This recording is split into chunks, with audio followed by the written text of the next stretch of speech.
Take picture. Button. Pause. Face centered. Speech off. Greetings, friends, and how are you? Well, I hope you're doing well. This is your friend Pastor Mark bringing to you, thanks to the Bible Broadcasting Network, The Hiding Place. Now, if you've already been listening to this, and now we're starting over, I apologize, but let me tell you what happened. I started streaming this on Facebook Live on our church page on Gentry FCC.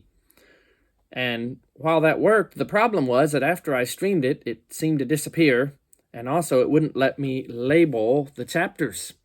And so after a while, somebody was looking for it, trying to find some chapters that she had missed, and she couldn't find it anywhere. And Facebook only keeps it for 30 days. So what I thought I would do is start again, only this time I'll post it to my YouTube channel, and that way I can label it.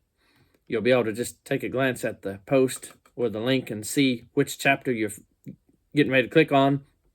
And as far as I know, it'll stay a lot longer than 30 days. So if you've been reading this, I apologize for the repeat. Eventually we'll get back to where we were.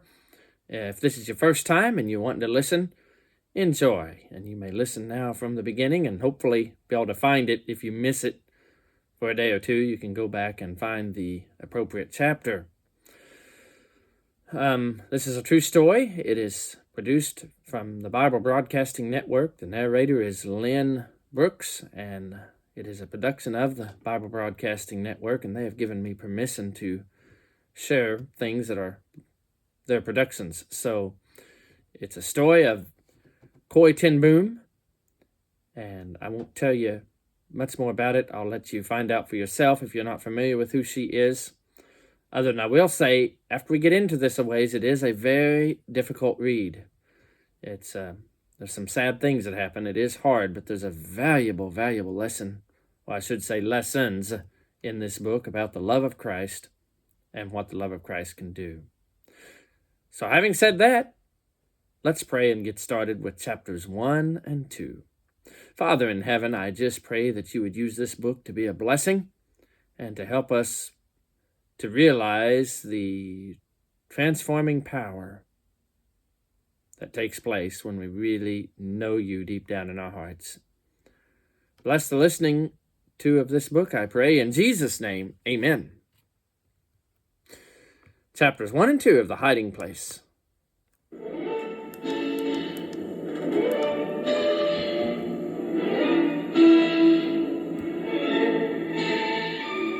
From the studios of the Bible Broadcasting Network, we present Christian Classics, reading from a book that has influenced the lives of many people. Our narrator is Lynn Brooks. I jumped out of bed that morning with one question in my mind: sun or fog? Usually it was fog in January in Holland, dank, chill, and gray. But occasionally, on a rare and magic day, a white winter sun broke through. I leaned as far as I could from the single window in my bedroom. It was always hard to see the sky from the bayou. Blank brick walls looked back at me, the backs of other ancient buildings in this crowded center of old Harlem. But up there where my neck craned to see, above the crazy roofs and crooked chimneys, was a square of pale pearl sky. It was going to be a sunny day for the party. I attempted a little waltz as I took my new dress from the tipsy old wardrobe against the wall. Father's bedroom was directly under mine, but at 77 he slept soundly. That was one advantage to growing old, I thought, as I worked my arms into the sleeves and surveyed the effect in the mirror on the wardrobe door. Although some Dutch women in 1937 were wearing their skirts knee-length, mine was still a cautious 3 inches above my shoes. "You're not growing younger yourself," I reminded my reflection. Maybe it was the new dress that made me look more critically at myself than usual. 45 years old, unmarried, waistline long since vanished. My sister Betsy, though 7 years older than I, still had that slender grace that made people turn and look after her in the street. Heaven knows it wasn't her clothes. Our little watch shop had never made much money. But when Betsy put on a dress, something wonderful happened to it. On me, until Betsy caught up with them, hems sagged, stockings tore, and collars twisted. But today I thought, standing back from the mirror as far as I could in the small room, the effect of dark maroon was very smart. Far below me, down on the street, the doorbell rang. Callers? Before 7 in the morning? I opened my bedroom door and plunged down the steep, twisting stairway. These stairs were an afterthought in this curious old house. Actually, it was two houses. The one in front was a typical, tiny old Harlem structure, 3 stories high, 2 rooms deep, and only 1 room wide. At some unknown point in its long history, its rear wall had been knocked through to join it with the even thinner, steeper house in back of it, which had only 3 rooms, one on top of the other. And this narrow, corkscrew staircase squeezed between the two. Quick as I was, Betsy was at the door ahead of me. An enormous spray of flowers filled the doorway. As Betsy took them, a small delivery boy appeared. "Nice day for the party, miss," he said, trying to peer past the flowers as though coffee and cake might already be set out.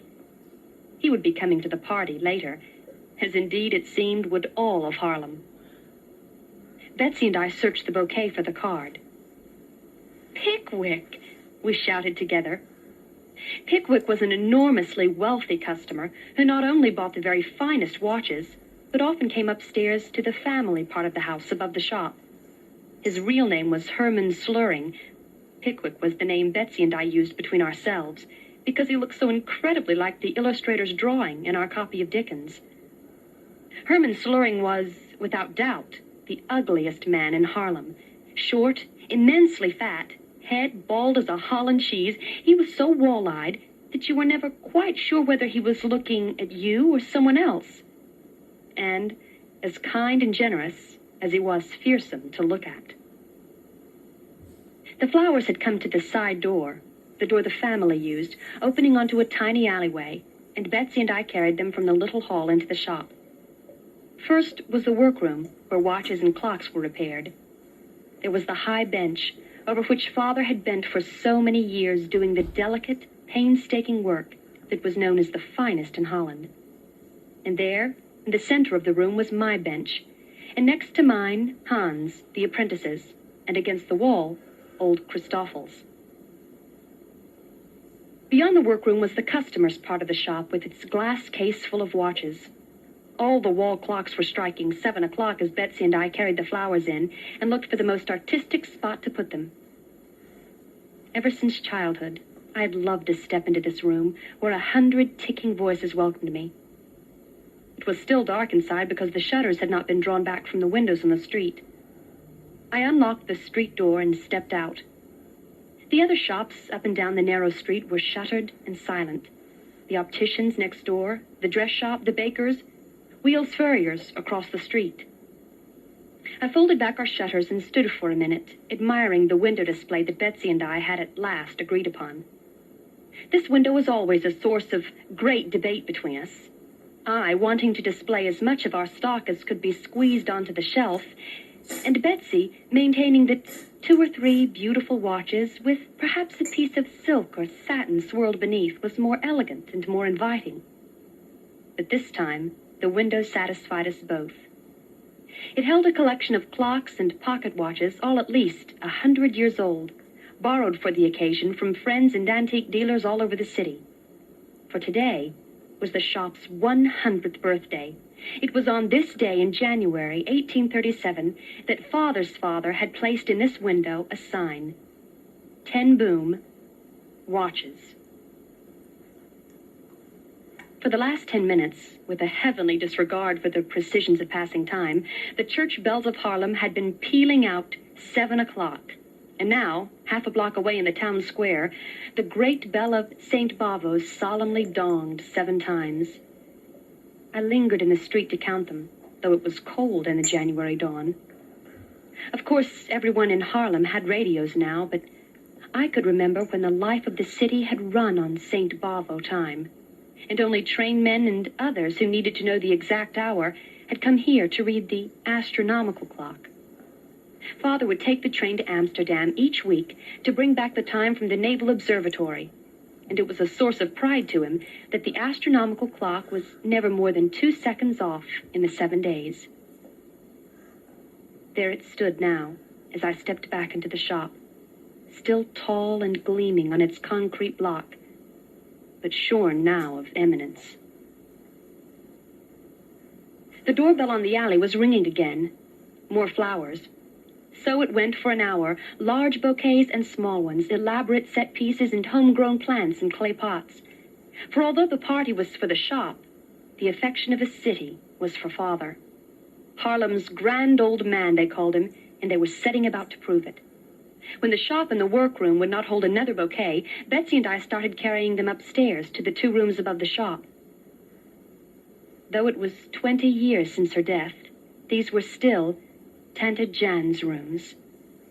Tante Jan's was Mother's older sister, and her presence lingered in the massive, dark furniture she had left behind her. Betsy set down a pot of greenhouse-grown tulips and stepped back with a little cry of pleasure. "Corey, just look how much brighter." Poor Betsy. The Bayet was so closed in by the houses around that the window plant she started each spring never grew tall enough to bloom. At 7:45, Hans, the apprentice, arrived, and at 8, Toos, our sales-lady bookkeeper. Toos was a sour-faced, scowling individual whose ill temper had made it impossible for her to keep a job until 10 years ago she had come to work for Father. Father's gentle courtesy had disarmed and mellowed her, and though she would have died sooner than admit it, she loved him as fiercely as she disliked the rest of the world. We left Hans and Toos to answer the doorbell and went upstairs to get breakfast. Only 3 places at the table, I thought, as I set out the plates. The dining room was in the house at the rear, 5 steps higher than the shop, but lower than Tante Jan's rooms. To me, this room with its single window looking into the alley was the heart of the home. This table with a blanket thrown over it had made me a tent or a pirate's cove when I was small. I'd done my homework here as a schoolchild. Here, Mama read aloud from Dickens on winter evenings, while the coal whistled in the brick hearth and cast a red glow over the tile proclaiming, "Jesus is victor." We used only a corner of the table now, Father, Betsy, and I. But to me, the rest of the family was always there. There was Mama's chair, and the 3 aunts' places over there. Not only Tante Jan's, but Mama's other 2 sisters had also lived with us. Next to me had sat my other sister, Nolly, and Willem, the only boy in the family, there beside Father. Nolly and Willem had had homes of their own many years now, and Mama and the aunts were dead. But still, I seemed to see them there. Of course, their chairs hadn't stayed empty long. Father could never bear a house without children, and whenever he heard of a child in need of a home, a new face would appear at the table. Somehow, out of his watch shop that never made money, he fed and dressed and cared for 11 more children after his own 4 were grown. But now, these 2 had grown up and married or gone off to work, and so I laid 3 plates on the table. Betsy brought the coffee in from the tiny kitchen, which was a little more than a closet off the dining room, and took bread from the drawer in the sideboard. She was setting them on the table when we heard Father's step coming down the staircase. He went a little slowly now on the winding stairs, but still as punctual as one of his own watches, he entered the dining room, as he had every morning since I could remember, at 8:10. "Father," I said, kissing him and savoring the aroma of cigars that always clung to his long beard. "A sunny day for the party." Father's hair and beard were now as white as the best tablecloth Betsy had laid for this special day. But his blue eyes behind the thick, round spectacles were as mild and merry as ever, and he gazed from one of us to the other with frank delight. "Corey, dear, my dear Betsy, how gay and lovely you both look." He bowed his head as he sat down, said the blessing over bread, and then went on eagerly. "Your mother, how she would have loved these new styles, and seeing you both looking so pretty." Betsy and I looked hard into our coffee to keep from laughing. These New styles were the despair of our young nieces, who were always trying to get us into brighter colors, shorter skirts, and lower necklines. But conservative though we were, it was true that Mama had never had anything even as bright as my deep maroon dress or Betsy's dark blue one. In Mama's day, married women and unmarried ones of a certain age wore black from the chin to the ground. I had never seen Mama and the aunts in any other color.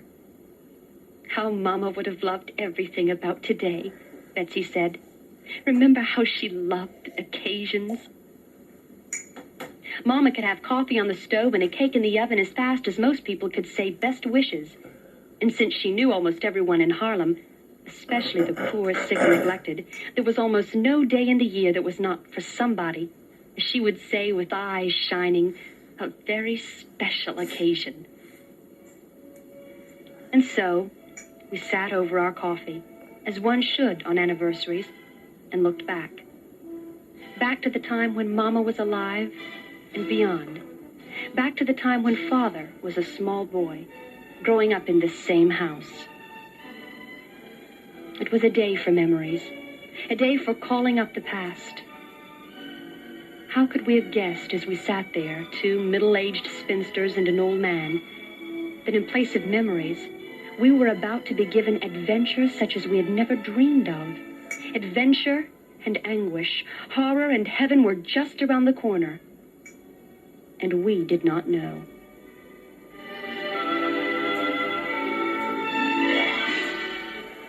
Today on Christian Classics, we have been reading from The Hiding Place by Corrie ten Boom with John and Elizabeth Sherrill, published by the Fleming H. Revell Company. You've been listening to Christian Classics, narrated by Lynn Brooks. This has been a production of the Bible Broadcasting Network.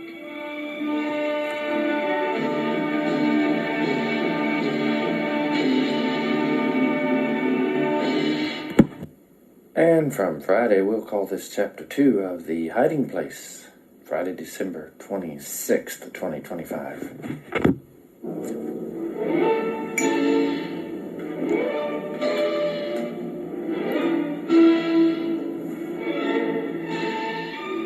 From the studios of the Bible Broadcasting Network, we present Christian Classics, reading from a book that has influenced the lives of many people.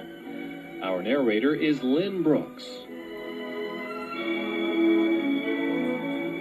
Today we'll be reading Chapter 2 from the book, The Hiding Place. Father stood up and took the big brass-hinged Bible from its shelf as Tuz and Hans rapped on the door and came in. Scripture reading at 8:30 each morning for all who were in the house was another of the fixed points around which life in the Bay revolved. Father opened the big volume, and Betsy and I held our breaths. Surely, today of all days, when there was still so much to do, it would not be a whole chapter. But he was turning to the Gospel of Luke, where we'd left off yesterday. Such long chapters in Luke, too. With his finger at the place, Father looked up. "Where is Christoffels?" Christoffels was the third and only other employee in the shop, a bent, wizened little man who looked older than Father, though actually he was 10 years younger. I remembered the day 6 or 7 years earlier, when he had first come into the shop, so ragged and woebegone that I'd assumed that he was one of the beggars who had the Bayet marked as a sure meal. I was about to send him up to the kitchen, where Betsy kept a pot of soup simmering, when he announced with great dignity that he was considering permanent employment and was offering his services first to us. It turned out that Christoffels belonged to an almost vanished trade, the itinerant clockmender, who trudged on foot throughout the land, regulating and repairing the tall pendulum clocks that were the pride of every Dutch farmhouse. But if I was surprised at the grand manner of this shabby little man, I was even more astonished when Father hired him on the spot. "They're the finest clockmen anywhere," he told me later, "these wandering clocksmiths. There's not a repair job they haven't handled with just the tools in their sack." And so it had proved through the years as people from all over Harlem brought their clocks to him. What he did with his wages, we never knew. He had remained as tattered and threadbare as ever. Father hinted as much as he dared, for next to his shabbiness, Christophel's most notable quality was his pride, and then gave it up. And now, for the first time ever, Christoffels was late. Father polished his glasses with his napkin and started to read, his deep voice lingering lovingly over the words. He reached the bottom of the page when we heard Christophel's shuffling steps on the stairs. The door opened, and all of us gasped. Christoffels was resplendent in a new black suit, new checkered vest, a snowy white shirt, flowered tie, and stiff starched collar. I tore my eyes from the spectacle as swiftly as I could, for Christoffels' expression forbade us to notice anything out of the ordinary. "Christoffels, my dear associate," Father murmured in his formal, old-fashioned way. "What joy to see you on this auspicious day." And hastily, he resumed his Bible reading. Before he reached the end of the chapter, the doorbells were ringing, both the shop bell on the street and the family bell in the alley. Betsy ran to make more coffee and put her tarts in the oven, while Tooz and I hurried to the doors. It seemed that everyone in Harlem wanted to be first to shake Father's hand. Before long, a steady stream of guests was winding up the narrow staircase to Tante Jan's rooms, where he sat almost lost in a thicket of flowers. I was helping one of the older guests up the steep stairs when Betsy seized my arm. "Corey, we're going to need Nolly's cups right away. How can we all go get them?" Our sister Nolly and her husband were coming that afternoon as soon as their 6 children got home from school. I dashed down the stairs, took my coat and my bicycle from inside the alley door, and was wheeling it over the threshold when Betsy's voice reached me, soft but firm. "Corey, your new dress." And so I whirled back up the stairs to my room, changed into my oldest skirt, and set out over the bumpy brick streets. I always loved to bike to Nolly's house. She and her husband lived about 1.5 miles from the Bayet, outside the cramped old center of the city. The streets there were broader and straighter. Even the sky seemed bigger. Across the town square I pedaled, over the canal on the Grouthout Bridge, and along the wagon reg, reveling in the thin winter sunshine. Nolly lived on Bossenhovenstraat, a block of identical attached houses with white curtains and potted plants in the windows. How could I foresee, as I zipped around the corner, that one summer day, when the hyacinths in the commercial bulb flats nearby were ripe and brown, I would break my bicycle here and stand with my heart thudding in my throat, daring to go no closer for fear of what was taking place behind Nolly's starched curtains. Today, I careened onto the sidewalk and burst through the door with never a knock. "Nolly, the Bayet's jammed already. You ought to see. We need the cups right now." Nolly came out of the kitchen, her round, pretty face flushed with baking. "They were all packed by the door. Oh, I wish I could go back with you, but I've got batches of cookies still to bake, and I promised Flip and the children I'd wait for them. You're all coming, aren't you?" "Yes, Corey. Peter will be there." Nolly was loading the cups into the bicycle bags. As a dutiful aunt, I tried to love all my nieces and nephews equally, but Peter, well, was Peter. At 13, he was a musical prodigy and a rascal, and the pride of my life. He's even written a special song in honor of the day. "Here now," said Nolly, "you'll have to carry this bag full in your hand, so be careful." The Bayet was more crowded than ever when I got back. The alley so jammed with bicycles, I had to leave mine at the corner. The mayor of Harlem was there in his tailcoat and gold watch chain, and the postman and the trolley motorman and 6 policemen from the Harlem Police Headquarters just around the corner. After lunch, the children started coming, and as children always did, they went straight to Father. The older ones sat on the floor around him. The smallest ones climbed into his lap, for in addition to his twinkling eyes and long, cigar-sweet beard, Father ticked. Watches lying on a shelf run differently from watches carried about, and so Father always wore the ones he was regulating. His suit jackets had 4 huge inside pockets, each fitted with hooks for 12 watches, so that wherever he went, The hum of hundreds of little wheels went gaily with him. Now, with a child on each knee and 10 more crowded close, he drew from another pocket his heavy cross-shaped winding key, each of the 4 ends shaped for a different-sized clock. With a flick of his finger, he made it spin, gleaming, glinting. Betsy stopped in the doorway with a tray of cakes. "He doesn't know there's anyone else in the room," she said. I was carrying a stack of soiled plates down the stairs when a little shriek below told me that Pickwick had arrived. We used to forget, we who loved him, what a shock the first sight of him could be to a stranger. I hurried down to the door, introduced him hastily to the wife of an Amsterdam wholesaler, and got him upstairs. He sank his ponderous bulk into a chair beside Father, fixed one eye on me, the other on the ceiling, and said, "5 lumps, please." Poor Pickwick. He loved children as much as Father did. But while children took to Father on sight, Pickwick had to win them.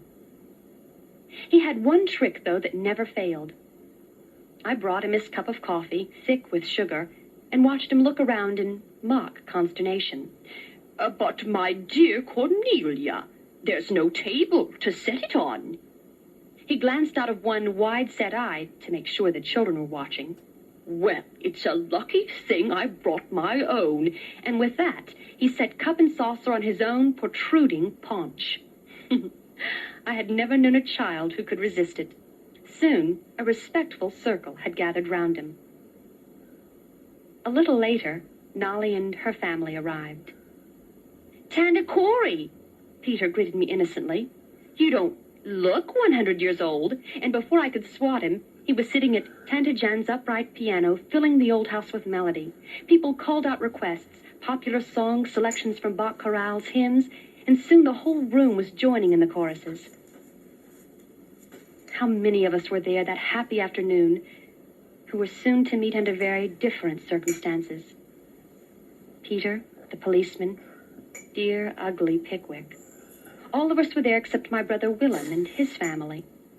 I wondered why they should be so late. Willem and his wife and children lived in the town of Hilversum, 30 miles away. Still, they should have been here by now. Suddenly, the music stopped, and Peter, from his perch on the piano bench, hissed across the room, "Opa, here's the competition." I glanced out the window. Turning into the alley were Mr. and Mrs. Kahn, owners of the other watch shop on the street. By Harlem standards, they were newcomers, having opened their store only in 1910, and so been on the street a mere 27 years. But since they sold a good many more watches than we did, I considered Peter's comment factual enough. Father, however, was distressed. "Not competitors, Peter," he said reprovingly.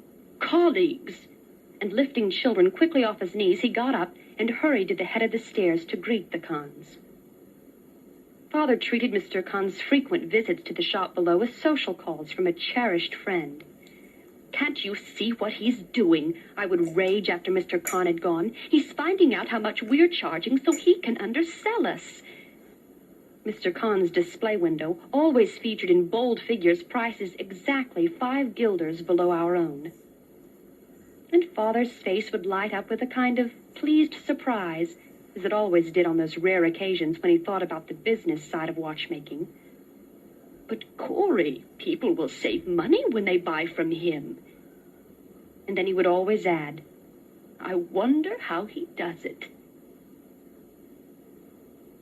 Father was as innocent of business know-how as his father had been before him. He would work for days on a difficult repair problem and then forget to send a bill.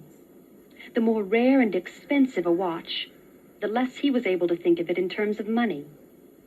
"A man should pay for the privilege of working on such a watch," he would say. As for merchandising methods, for the first 80 years of the shop's history, the shutters on the streets had been closed each evening promptly at 6 o'clock.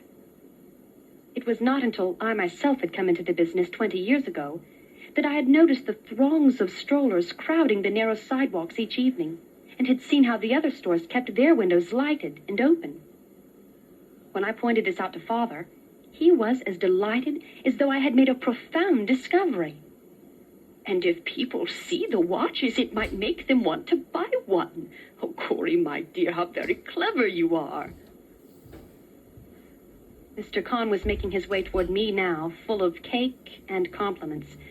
Guilty for the jealous thoughts I harbored, I took advantage of the crowd and made my escape downstairs.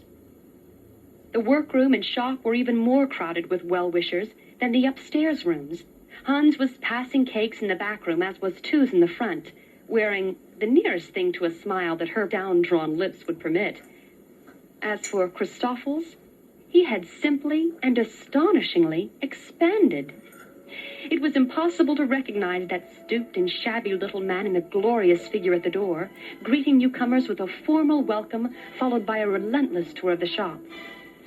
Quite obviously, it was the greatest day of his life.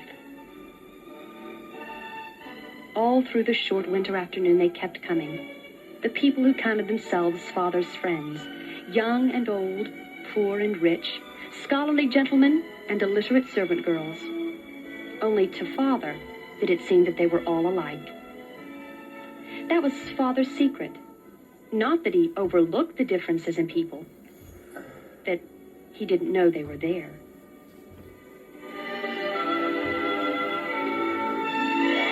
Today on Christian Classics, we have been reading from The Hiding Place by Corrie ten Boom with John and Elizabeth Sherrill, published by the Fleming H. Revell Company. You've been listening to Christian Classics, narrated by Lynn Brooks. This has been a production of the Bible Broadcasting Network.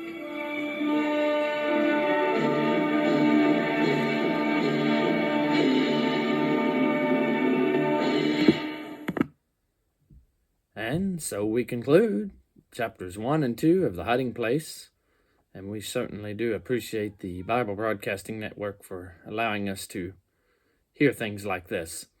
And you can find them at bbnradio.org. We'll catch you next time. Until then, God bless. Goodbye. Speech on. Face centered. 32 minutes. 32. Face pause. Take pic. Stop recording video.